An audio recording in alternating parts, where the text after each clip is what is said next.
ಆ ಕಡೆ ಹೋದ್ರೆ ಆ ಕಡೆ ಬರ್ತೀರಿ, ಈ ಕಡೆ ಬಂದ್ರೆ ಈ ಕಡೆ ಬರ್ತೀರಿ. Side please. ಮಾತು ಬಿಡೇನು, ನನ್ನ ಕೈಯಾಗ ಕಂಟ್ರೋಲ್ ಆಗಂಗಿಲ್ಲ. ಗಾಡಿ ಹೋಗಿ ಆಕಿಗೆ ಗುದ್ದೆ ಬಿಡ್ತತಿ.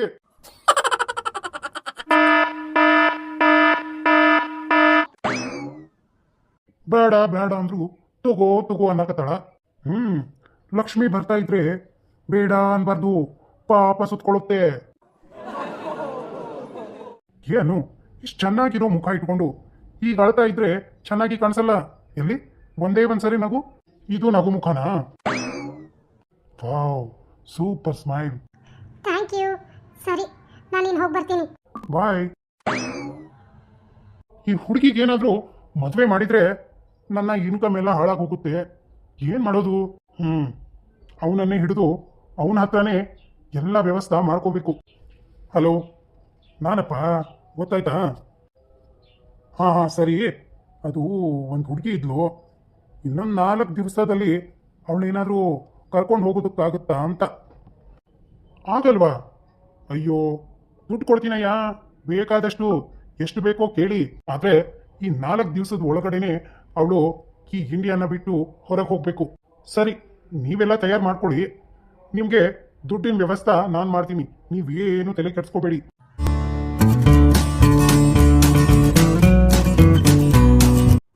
ಆ ಹುಡುಗಿ ಫೋನ್ ಮಾಡಿ ಇಲ್ಲಿಗೆ ಬರಕ್ಕೆ ಹೇಳಿದ್ಲು. ಅಂದಾಗೆ ಅವಳ ಹೆಸರು ಅನುರಾಧ. ಇಲ್ಲಿ ಜನರನ್ನ ಒಪ್ಪಿಸಿ ಇಲ್ಲಿಂದ ದುಬೈಗೆ ಸೈ ಅಂತ ಹಾರಿಸ್ಕೊಂಡು ಹೋಗೋದಕ್ಕೆ ತುಂಬಾನೇ ಕಷ್ಟಪಡ್ತಿದ್ದೆ.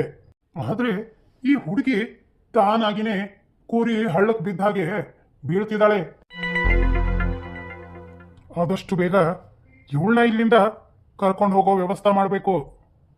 ಹುಡುಗಿ ನೋಡೋದಕ್ಕೆ ಚೆನ್ನಾಗಿದ್ದಾಳೆ, ಒಳ್ಳೆ ರೇಟೇ ಸಿಗುತ್ತೆ. ಅವಳು ಬಂದ ತಕ್ಷಣನೇ ಒಂದು ಸ್ವಲ್ಪ ದುಡ್ಡು ಕೊಟ್ಟು ಅವಳನ್ನ ಇನ್ನಷ್ಟು ನನ್ನ ಹತ್ರಕ್ಕೆ ಕರೆಸ್ಕೊಂಡ್ರೆ ನನ್ನ ಮೇಲೆ ಅವಳಿಗೆ ಪೂರ್ಣ ವಿಶ್ವಾಸ ಬರಬೇಕು. ಎಲ್ಲಿ ಕೂಡ ಒಂದು ಸಣ್ಣ ಅನುಮಾನ ಕೂಡ ಬರಬಾರ್ದು. ಹಲೋ, ನೋಡು, ಒಂದು ಒಳ್ಳೆ ಮೀನು ನಮ್ಮ ಬಲೆಗೆ ತಾನೇ ಬಂದು ಬೀಳ್ತಾ ಇದೆ. ಅವಳೆಲ್ಲ ಡೀಟೇಲ್ಸ್ ಕಳಿಸ್ತೀನಿ.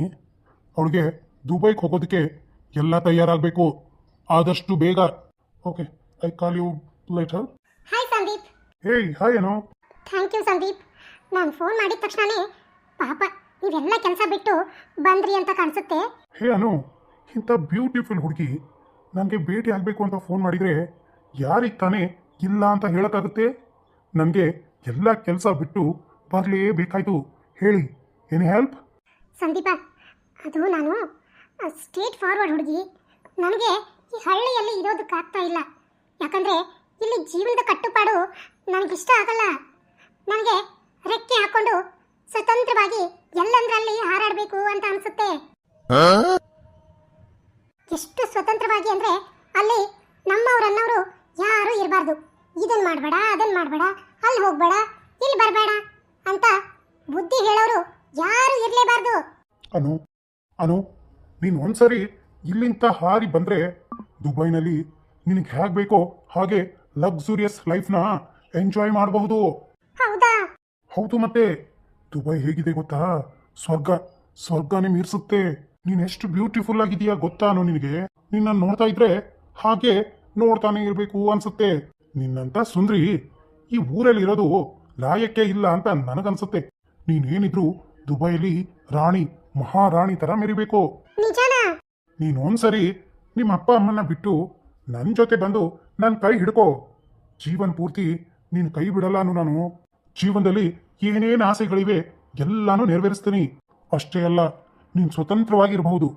ನಿನ್ಗೆ ಯಾವುದೇ ರೀತಿ ಕಟ್ಟುಪಾಡು ಹಾಕೋದಿಲ್ಲ. ಎಲ್ಲರ ಕನಸು ಕಾಣಕತ್ತೇನೋ ಏನೋ ಅಂತ ಅನ್ಸಾಕುಂತೈತಿ.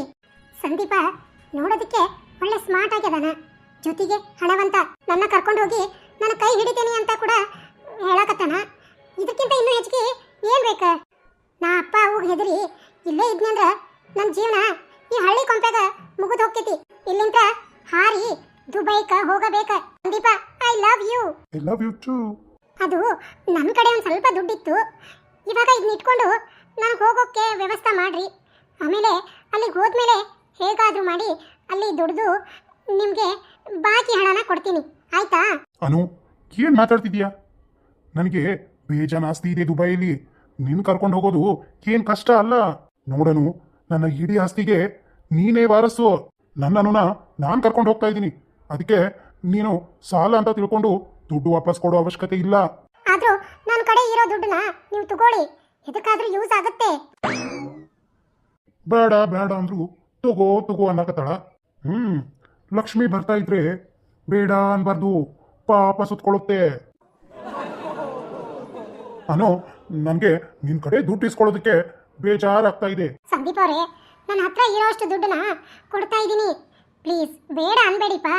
ಓಕೆ ಅನು, ನಿನಗೋಸ್ಕರ ಒಪ್ಕೋತಿದ್ದೀನಿ. ಇಲ್ಲದೇ ಇದ್ರೆ ನನಗೆ ಈ ದುಡ್ಡಿನ ಅವಶ್ಯಕತೆ ಇಲ್ಲ. ನನ್ನ ಹತ್ರ ತುಂಬಾ ದುಡ್ಡಿದೆ.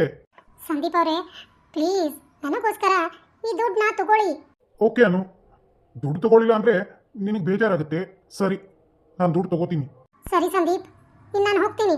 ಅನು, ಈಗ ತಾನೇ ಬಂದಿದೀಯಾ, ಆಗ್ಲೇ ಹೋಗ್ತೀನಿ ಅಂತ ಹೇಳ್ತೀಯಲ್ಲ, ಸ್ವಲ್ಪ ನಿಂತ್ಕೋ.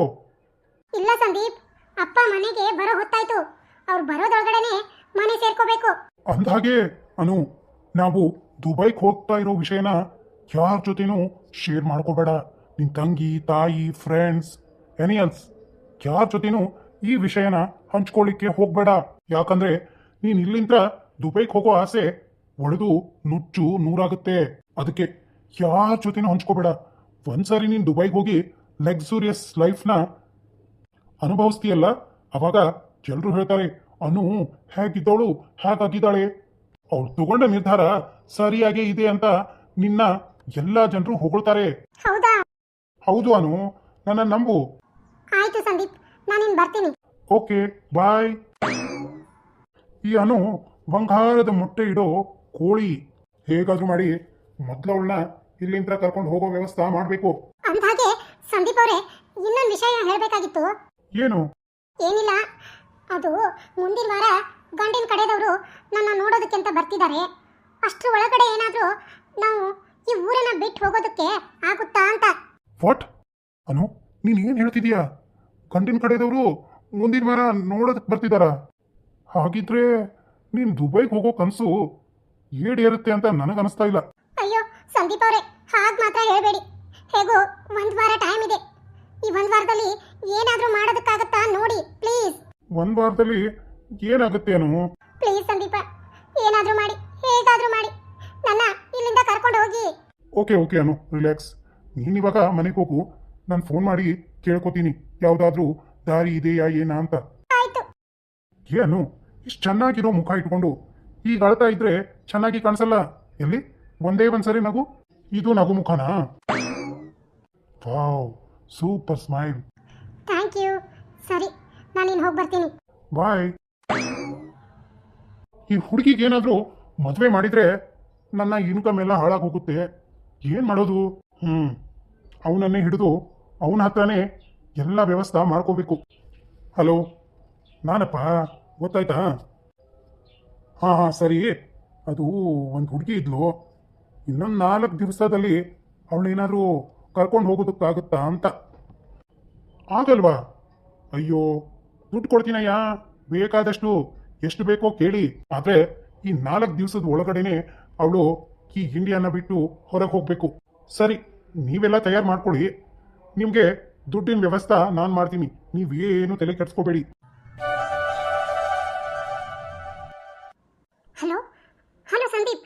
ಹಲೋ ಅನು, ನೀನು ಮಾತಾಡ್ತಾ ಇರೋದು ಯಾರು ನೋಡ್ತಿಲ್ಲ ತಾನೇ? ಇಲ್ಲ ಇಲ್ಲ, ನಮ್ಮ ಮನೆಯಲ್ಲಿ ಎಲ್ಲರೂ ಮಲ್ಕೊಂಡಿದ್ದಾರೆ. ಒಳ್ಳೇದಾಯ್ತು ಬಿಡು ಅನು. ಅಂದಾಗೆ ನೀನು ದುಬೈಗೆ ಬರ್ತಾ ಇರೋದು ಯಾರ ಹತ್ರನಾದ್ರೂ ಹೇಳಿದೀಯಾ ಹೆಂಗೆ? ಇಲ್ಲ ಸಂದೀಪ್, ನಾನು ಯಾರ ಜೊತೆನೂ ಈ ವಿಷಯವಾಗಿ ಮಾತಾಡಿಲ್ಲ. ವೆರಿ ಗುಡ್ ಅನು. ಅಂದಾಗೆ ನಮ್ಮಿಬ್ಬರದು ಫ್ಲೈಟ್ ಟಿಕೆಟು ಬುಕ್ ಆಗಿದೆ. ನೀನು ಹ್ಞೂ ಅಂದರೆ ಇವಾಗಲೇ ಬ್ಯಾಗ್ ತಗೊಂಡು ಬರೋದಕ್ಕಾಗತ್ತಾ? ವಾಟ್, ಇವಾಗ ಮನೆ ಬಿಟ್ಟು ಬರೋದಾ? ಸಂದೀಪ್, ಟೈಮ್ ನೋಡಿದ್ರೆ 2 ಗಂಟೆ ರಾತ್ರಿ. ಇವಾಗ ನಾನು ಮನೆಯಿಂದ ಹೊರಗಡೆ ಹೇಗೆ ಬರಲಿ? ಅನು, ನಾನು ಏನು ಮಾಡಲಿ? ನೀನೇ ತಾನೇ ಹೇಳಿರೋದು ಹುಡುಗನ ಮನೆಯವರು ಬರ್ತಾ ಇದ್ದಾರೆ ಹುಡುಗಿ ನೋಡೋದಕ್ಕೆ, ಆದಷ್ಟು ಬೇಗ ನನ್ನ ಇಲ್ಲಿಂದ ಕರ್ಕೊಂಡು ಹೋಗಿ ಅಂತ. ಹೌದು ಸಂದೀಪ್. ಮತ್ತೆ ಇವಾಗ ನೀನೇ ಕೋಆಪರೇಟ್ ಮಾಡಲಿಲ್ಲ ಅಂದರೆ ಹೇಗನು? ನೋಡು, ನಮ್ಮಿಬ್ಬರು ಫ್ಲೈಟ್ ಟಿಕೆಟ್ ಆಗಿದೆ. ನಾನಿಲ್ಲಿ ಏರ್ಪೋರ್ಟ್ನಲ್ಲಿ ನಿನಗೋಸ್ಕರ ಕಾಯ್ತಿದ್ದೀನಿ. ನೀನು ಬರ್ತೀಯಾ ಇಲ್ವಾ ಹೇಳು? ನಿನಗೆ ಬರೋದಕ್ಕೆ ಮನಸ್ಸಿಲ್ಲ ಅಂದ್ರೆ ಬೇಡ, ನಾನು ಒಬ್ಬನೇ ಹೋಗ್ತೀನಿ. ಛೆ ಹಾಗಲ್ಲ ಸಂದೀಪ್, ಅದು ದಿಢೀರಂತ ಹೇಗೆ ಬರೋದು ಅಂತ. ನೋಡನು, ನಿನ್ನ ದುಬೈ ಕಳ್ಸೋದಕ್ಕೆ ನಿಮ್ಮ ತಂದೆ ತಾಯಿ ಮಾತ್ರ ಒಪ್ಪೋದಿಲ್ಲ, ಹೌದಾ? ನೀನು ಯಾವಾಗ ಹೋದ್ರೂ ಹೀಗೆ ಅವ್ರಿಗೆ ಹೇಳ್ದೆ ಕೇಳ್ದೇನೆ ಹೋಗ್ಬೇಕಾಗುತ್ತೆ. ಸರಿಯನು, ನನ್ನ ಹತ್ರ ತುಂಬಾ ಟೈಮ್ ಇಲ್ಲ. ನೀನು ಇವಾಗ ಅಲ್ಲಿಂದ ಹೊರಟ್ರೆ ಫ್ಲೈಟಿನ ಟೈಮ್ಗೆ ಸರಿಯಾಗಿ ಇಲ್ಲಿ ಮುಟ್ತೀಯ. ಯೋಚನೆ ಮಾಡಿ ಏನು ಅಂತ ಫೋನ್ ಮಾಡಿ ಹೇಳು. ಇಷ್ಟು ದಿನ ದುಬೈಗೆ ಹೋಗ್ಬೇಕಂತ ಎಷ್ಟೋ ಕನಸು ಕಟ್ಟಿದ್ದೆ. ಈಗ ನನಗೆ ಹೋಗೋ ಅವಕಾಶ ಬಾಗಿಲಿಗೆ ಬಂದು ನಿಂತೈತಿ. ನಾನು ಈಗೇನಾದರೂ ಹಿಂದೆ ಮುಂದೆ ಮಾಡಿದ್ರೆ ಬಹುಶಃ ಈ ಅವಕಾಶ ನನ್ನ ಜೀವನದಾಗ ಯಾವತ್ತೂ ಬರುವುದಿಲ್ಲ. ಓಕೆ ಸಂದೀಪ್, ನಾನು ಇವಾಗಲೇ ಬ್ಯಾಗ್ ತಗೊಂಡು ನೀನು ಹೇಳಿದ ಜಾಗಕ್ಕೆ ಬರ್ತೀನಿ. Good girl. ಓಕೆನು, ಹುಷಾರಿಂದ ಬಾ, ಆಯ್ತಾ? ಸಂದೀಪ್, ನಾನು ಇಲ್ಲಿಂದ ಹೇಗೆ ಬರಲಿ? ಅನು, ನೀನು ಅಲ್ಲಿಂದ ಸ್ವಲ್ಪ ದೂರ ನಡ್ಕೊಂಡು ಬರಲೇಬೇಕು. ಆಮೇಲೆ ನಾನೊಂದು ಕಾರ್ ಕಳಿಸ್ತೀನಿ, ಅದರಲ್ಲಿ ಬಾ. ಓಕೆ ಸಂದೀಪ್. ಬಾಯ್ ಅನು. ಬಾಯ್. ಅಪ್ಪ, ಅವ್ವ, ನಾನು ಮಾಡ್ತಾ ಇರೋದು ನಿಮ್ಮ ಭವಿಷ್ಯಕ್ಕೆ. ನನ್ನ ಕ್ಷಮಿಸ್ಬಿಡ್ರಿ. ಅಪ್ಪ ಅವನ್ನ ಬಿಟ್ಟು ಬಂದು ಯಾಕ ಮನಸ್ಸಿಗೆ ಭಾಳ ಬೇಜಾರಾಗತೈತಿ. ನಾನು ಮಾಡ್ತಾ ಇರೋದು ಸರಿ ಆಯ್ತೋ ತಪ್ಪಾಯ್ತೋ ಏನು ತಿಳಿಯವಲ್ತ. ಹಲೋ ಸಂದೀಪ್, ನಾನು ಇವಾಗಲೇ ನಮ್ಮ ಊರು ಬಿಟ್ಟು ಬಹಳ ದೂರ ಬಂದೀನಿ. ಇನ್ನೊಂದು 2 ತಾಸಿಗೆ ನೀವು ಹೇಳಿದ ಜಾಗಕ್ಕೆ ತಲುಪ್ತೀನಿ. ಓಕೆನು, ಅದು ಇನ್ನೊಂದು ಹಾಫ್ ಆನ್ ಅವರ್ ಆದಮೇಲೆ ನನ್ನ ಫೋನು ಬಂದಾಗುತ್ತೆ. ವಾಟ್? ಫೋನು ಬಂದಾಗುತ್ತಾ? ಹೌದು ಅನು, ಅದು ನಿಮ್ಮ ತಂದೆ ತಾಯಿ ಪೊಲೀಸ್ ಕಂಪ್ಲೇಂಟು ಅದು ಇದು ಅಂತ ಏನಾದರೂ ತೊಂದರೆ ಮಾಡ್ತಾರೆ ಅಂತ ನಿನಗೋಸ್ಕರನೇ ಈ ಫೋನ್ನ ಬಂದ್ ಮಾಡಬೇಕಾಗುತ್ತೆ. ನಿನ್ ಫೋನ್ ಬಂದಾದ್ರೆ ನಿನ್ನನ್ನು ಹೇಗೆ ಕಾಂಟ್ಯಾಕ್ಟ್ ಮಾಡಲಿ? ನೀನು ಎಲ್ಲಿದೀಯಾ ಅಂತ ನನಗೆ ಹೇಗೆ ತಿಳಿಯುತ್ತೆ? ನಾನು ಎಲ್ಲಿದ್ದೀನಿ ಅಂತ ನೀನು ಹೇಗೆ ತಿಳ್ಕೊಂತೀಯಾ? ಅನು, ರಿಲ್ಯಾಕ್ಸ್. ನಾನು ಹೇಳಿದ ಜಾಗಕ್ಕೆ ನೀನು ಒಂದ್ಸರಿ ಬಂದು ತಲುಪಿದ್ರೆ ಸಾಕು. ಅಲ್ಲಿಂದ ನಿನ್ನ ಕರ್ಕೊಂಡು ಹೋಗೋದಕ್ಕೆ ಒಂದು ಕಾರ್ ಕಳಿಸ್ತೀನಿ. ಅಲ್ಲಿಂದ ಸೀದಾ ನಿನ್ನ ಏರ್ಪೋರ್ಟಿಗೆ ಕರ್ಕೊಂಡು ಬರ್ತಾರೆ.